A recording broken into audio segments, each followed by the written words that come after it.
Well, good evening. It's 9:30 on June the 4th, 2020. And I'm just looking at myself on the screen and I got a old wrinkle face. My gosh, I'm getting wrinkled. Just wrinkles upon wrinkles. Anyway, we're still in this pandemic situation thing. And, it's pretty ridiculous. Why I wanted to mention a couple of things tonight is that my sister sent me a blurb from someplace, I forget what it was, but it was about the Italian medical community or whatever that have claimed now that the corona virus is not a virus, it's a bacterium. And they said the World Health Organization said not to take autopsies of anyone, and I can't figure out why would they say that. But anyway, they did. They took autopsies of 50, 60 bodies that died from this disease, and every single one of them had blood clots. Their veins were all blood clotted. Everything was blood clotted, and they claim this bacteria causes blood clots and some other stuff. But anyway, they actually treated it with just aspirin and anticoagulants. And they sent 1,400 or 14,000 people home from hospital in no time. And to me, that's a shocker to hear something like that. Now, whether that's just made up or what, but it's if something must be going to come out more on that. If that's the case, that's a big thing that could be, the world could be so fooled, totally fooled, and to treat something exactly the wrong way. Uh, and, you know, it,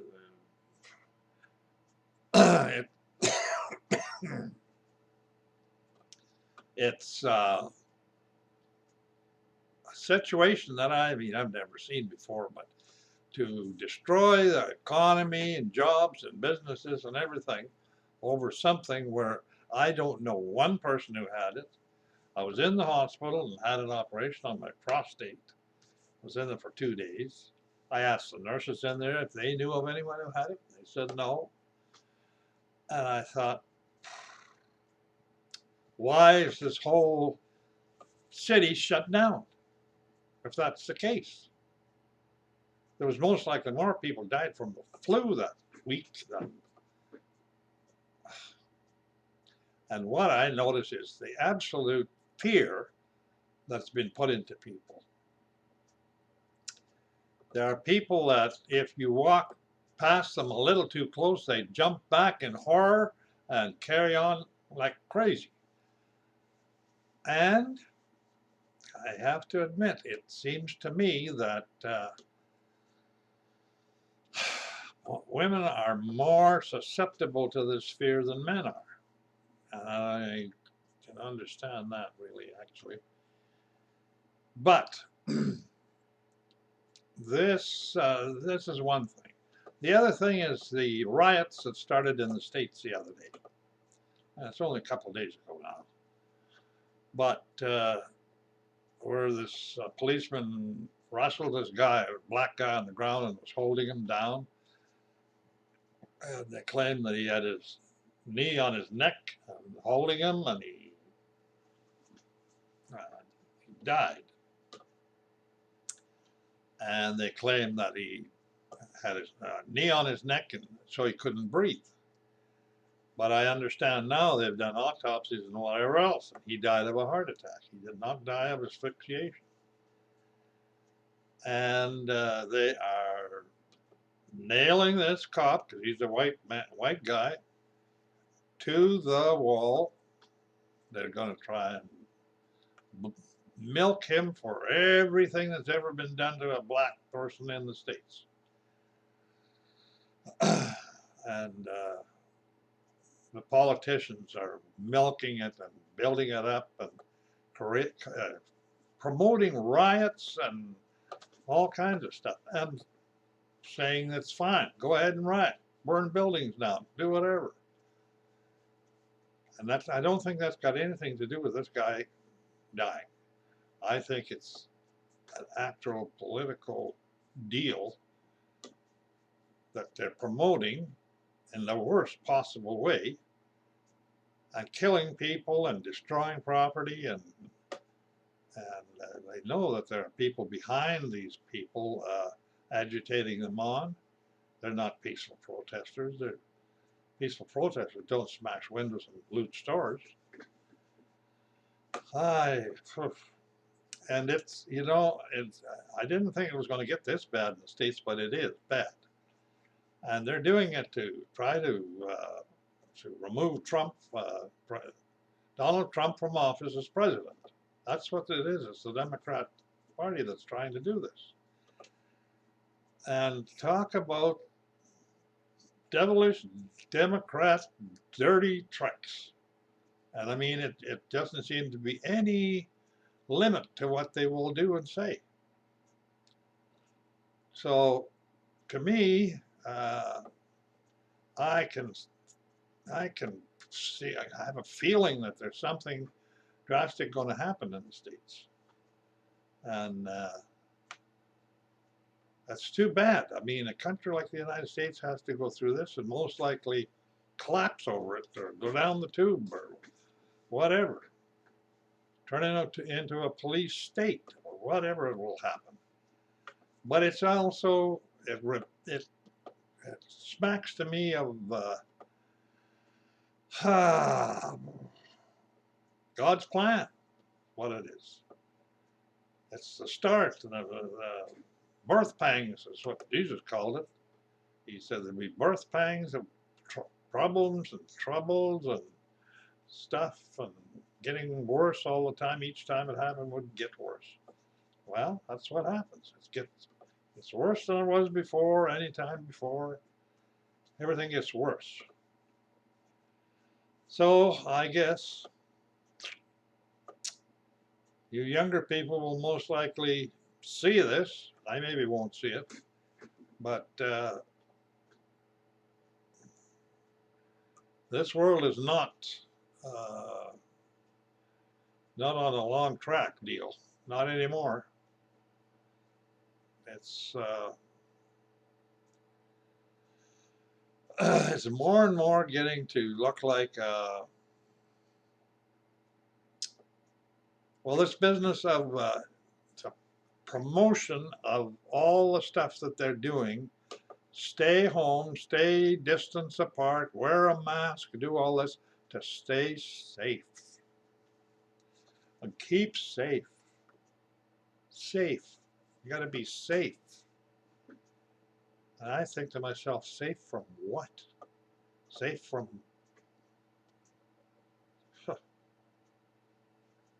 I mean, when you kill the economy, take people's jobs and make them starve, no money, no nothing. Some of them can lose their homes and businesses. And you do all this because you want to keep people safe.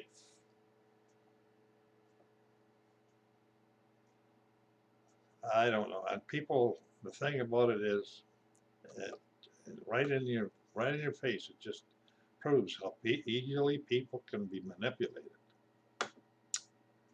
People think that they have a mind of their own. They don't even have a piddle of a mind of their own.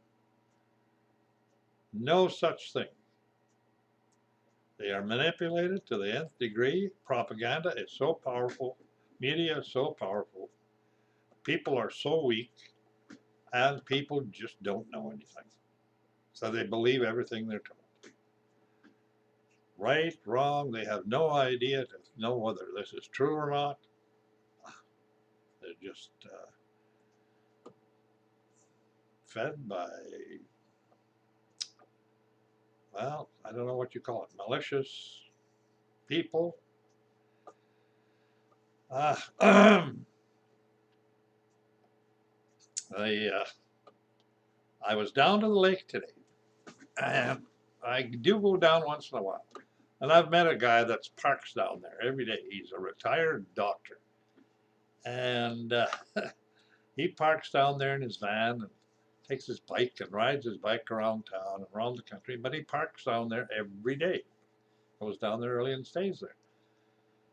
And anyway, he's very interesting to talk to. You know, you'd think he was, you'd think he'd be like, uh, leftist thinking, like a lot of the uh, educated people are.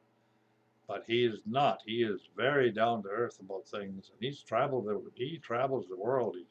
He's over in Europe and Greece and whatever in the winter, and he's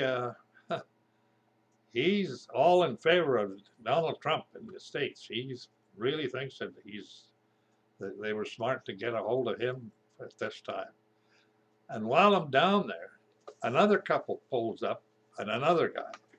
And we get talking about things, about COVID and this and politics and how things are going and what a mess things are. And every one of the, well, 1, 2, 3, 4, 5 of us, total agreement about everything. I mean, I couldn't believe it. You know, the this guy's wife was, she was just saying how terrible the world is getting to be with women killing their own babies and all that, and they're supposed to support that. It's totally wrong to do that. Well, we all agree on that. At least that this little group we were talking about, and the fallacy of this COVID-19, how it's been exaggerated to nth degree. How you can go to Walmart by the hundreds of people in there every day, and Canadian Tire and whatever else, and Safeway and whatever else, but you can't go to a barber shop, or you can't go to a, small little store or whatever. No, you can't do that. Huh. What kind of thinking and planning is that? And wearing masks. Oh yeah, I got to wear masks. I often think that's people do things like that out of a need to try to do something, whether it's good, bad, or not. Oh, we're going to do something. We'll wear masks, and we'll distance, and we'll do this. Well, I guess you can, but I don't know if you're doing it for any reason. I mean, if there's a good reason to do it, I could see it, but I don't know. The people who died from this disease combination is I don't know how many died from this actual COVID. They won't tell you that, but they had underlying conditions. So they die of underlying conditions or this. It's not what they're saying is they're mixing up data, and you know they're doing it for just like political purposes or something. They don't want to tell the truth about it. They exaggerate the thing, and running the country into debt like Justin Trudeau is bank robbing the country of Canada. It's just bankrupting it. Not bankrolling it, bankrupting it. I mean, oh, it's just, I don't get it. And I don't know how long it's going to last. If it doesn't last, if it lasts too long, it's going to cause real damage. I hope that people get used to this and get over this as quick as possible.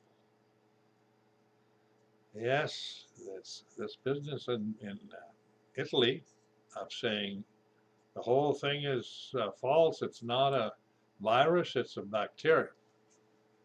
And and when they do autopsies on it, it proves what they die from. They got their blood veins are all clotted, and it's no wonder they die. And easy fix would be just aspirin or anticoagulants or whatever, which is all kinds of that around. So this is living in, not good times. And it's most likely you were living in a prelude to worse times. And the thing is, if we have really bad times coming, they're going to blame it on everything under the sun.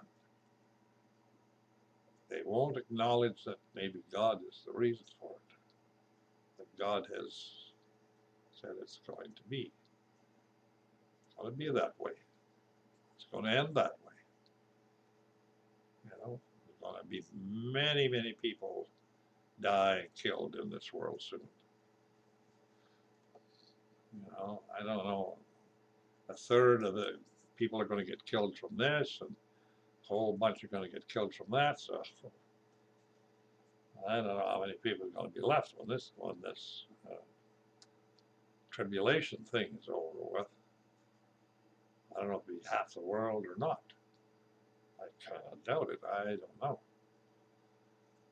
It'll be millions of people. Millions. But it's like I told this woman, I said I used to get so upset with the idea that women were promoting the idea that they should kill their babies. That is absolutely not anywhere in the history of this world was it like that until now. And I used to think, how in the world can God allow this to carry on like this? I mean, when it's by the millions and millions. And then when I finally realized, I said, well, there's no sense me getting upset about abortion anymore. Every single baby that's been killed, butchered, pulled apart, killed and mangled is all under the control of God. That is totally his control. He can resurrect every single one. But the people doing it are most likely going to be dealt with. If there's any justice, they're going to be dealt with hard. And I don't know how is he going to forgive women for this because they don't know any better, or because they're coerced into this by political and religious, not religious, but political reasons. Freedom, not to have children. Freedom to have sex, but no children. That's a sign of something going wrong. And I'm pretty sure that we're witnessing that right now. But anyway, it's an eye-opener now to live in this sort of a time. All the things that, I remember this one saying, and I thought about it, I wrote about it, is, those who call evil good and good evil, woe to them. God says, woe. You know what woe means? Woe means woe. And could be a curse on you for that. in fact, I kind of think there would be a curse. And the thing is, we look at things by morning, afternoon, a day or 2 days or 3 days or a week. That's not how God looks at things. God is long-term things, has all the time in the universe. And he can start, stop anything when he wants. Yeah, I totally believe we're living out a plan, his story, history. And we're going to live our life through it, and then the next ones come along, they'll live their life, and each one will be a step towards the completion of his plan.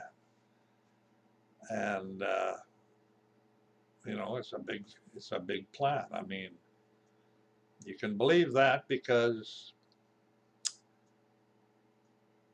I guess well, God said that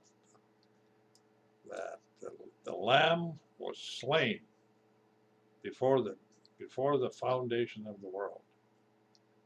In other words, Jesus Christ was determined to be killed, you know, murdered or whatever, killed before the foundation of the world, before there was anything. So that's gives you justification in believing in his plan. That's part of his plan.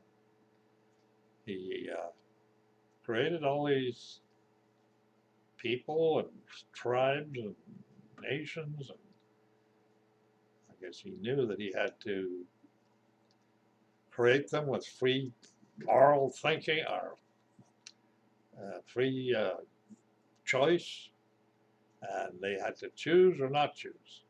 You know, I've believed this since I was a young guy, that I used to think, well, we're just here on a 2-week vacation, and during that time we have to decide what it is we're here for, or where we're going, or what's going to happen. We have to decide. Got 2 weeks to decide, and that's it. And of course, it's not 2 weeks. It's longer than that. Most people, my case, it's 86 years now. And but you know, there's nothing better than to be able to settle that in your mind. All these years, I used to wonder, what is this, and what's that, and how the heck's this going to work? What happens when you die, and what is this religion business? And listen to this group. Well, maybe that's what it is. Oh, no, listen to this other group. Oh, that sounds better. What about them? And then to realize, after all this talk and listening and just on and on, talk, preaching and whatever, that if you get down to what God has basically said and what Jesus has basically said, that's the only thing I believe in. I don't believe for 1 minute what preachers say or religious groups say, because religions are all man-made religions anyway. There's total loss of credibility if that's what you believe. You have to believe only in what the Creator God has said and what Jesus said. So I've told a lot of people, I said, if you buy a Bible or want to read the Bible, I said, just read the red letters, the red lettering. That's it. Make sure you concentrate on that. Maybe you read some of the other two. But red lettering is it, only the words that Jesus said. That you can trust. So when I finally found some people that I could believe in what they were talking about, and I don't believe 100% in what they're saying, but they're the closest I've ever come to with somebody I could agree with, or have some kind of an affinity for, and their explanation of things goes way better with what Jesus said than anything. Jesus said, no one's ever gone to heaven except the one who came from heaven. And when you die, you go to sleep with your fathers till you're called. And if you believe in Jesus Christ and that God sent him, and believe that he was buried and raised from the dead, that you will be saved. You will be, God will justify you. That's a pretty big promise. So the thing is, he said you can't do anything. You can't do anything to earn this. It's a gift, only a gift that you have to receive, because you can't earn a thing. You're expected to do good works when you're, when you believe in Christ. You're supposed to not go do bad things or steal or rob or anything. And I suppose that's, and I don't know. I like listening to. Well, I say listening to because I usually listen to the Book of Revelation. I've listened to it quite a few times. Quite a few times. It just, to me, it's the last book of the Bible. It's the final word Christ left for people through his servant John. And it's such magnificent things in it. I mean, especially the I don't know what it is, Revelation 18, 19, or 20 or something, where it discusses the city of God that'll be coming down on earth, and what it is, and how big it is, and what it's made out of,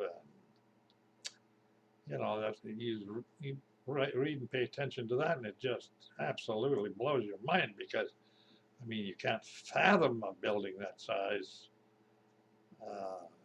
One side is from Vernon to Los Angeles, 1,500 miles, and maybe a little more.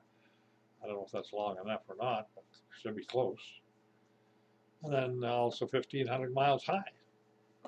Look, I don't know. I mean, that's so huge that it's even funny. Now, that's the ultimate finish of things. It's all these things. Christ is going to return to this earth and defeat all the Antichrist and all this stuff, and throw them in the lake of fire, and demolish all these armies that Satan lines up against him. And then 1,000 years later, he's going to let them loose again to see who is still wanting to do this. And they'll get rid of those. They'll all be destroyed. And I guess that's a 1-2 punch to clean out the people who won't believe.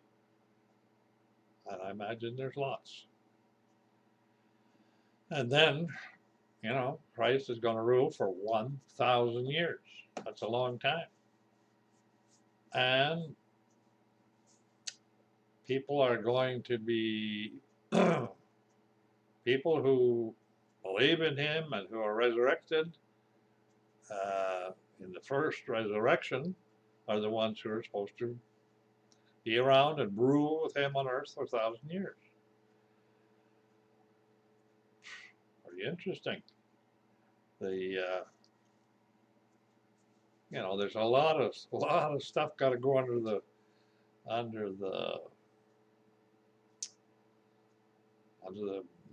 table mill here, because first the world's going to have to go through an Antichrist and a deal and all kinds of problems and wars and stuff with that.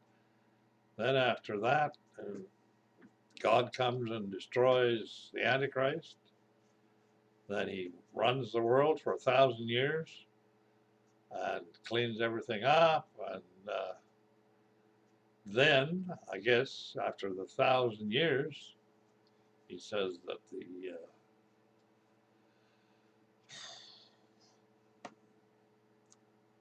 I don't know what happens actually. I mean, I don't know where people have to be changed into spiritual beings or something because and the world is going to be purged with fire.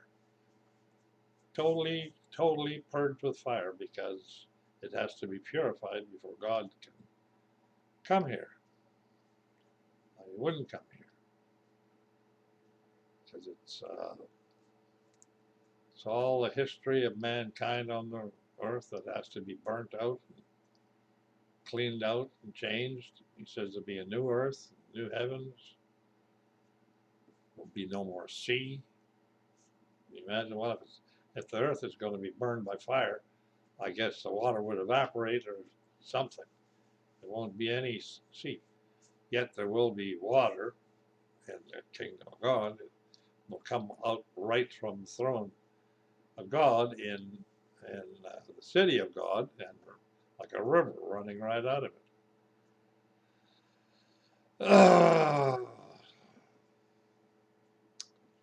Now that's for somebody who is resurrected to see. It's not for you or I in this physical world body to see. It's not, won't be that way. We'll never see it that way. We would have to be, resurrected to see that. And I guess the thing is, you have to believe that. If you believe it, God counts that as righteousness. To believe what He has said, what He's done. That's a strange thing, but that seems to be the way it is. Well, here's hoping we'll get through this pandemic thing that they've created. And I doubt it's going to be like it was. I think we're going to be worse off after this in many ways. And people will have a built-in fear of each other. I don't know what that's going to do for personal relationships or marriages or men and women or what. I don't know what's going to happen with that. Well, anyway, all I can say is that, there's no way we can get out of this. We're going to have to go through it. And I believe that it would pay to trust God to help you through this and say,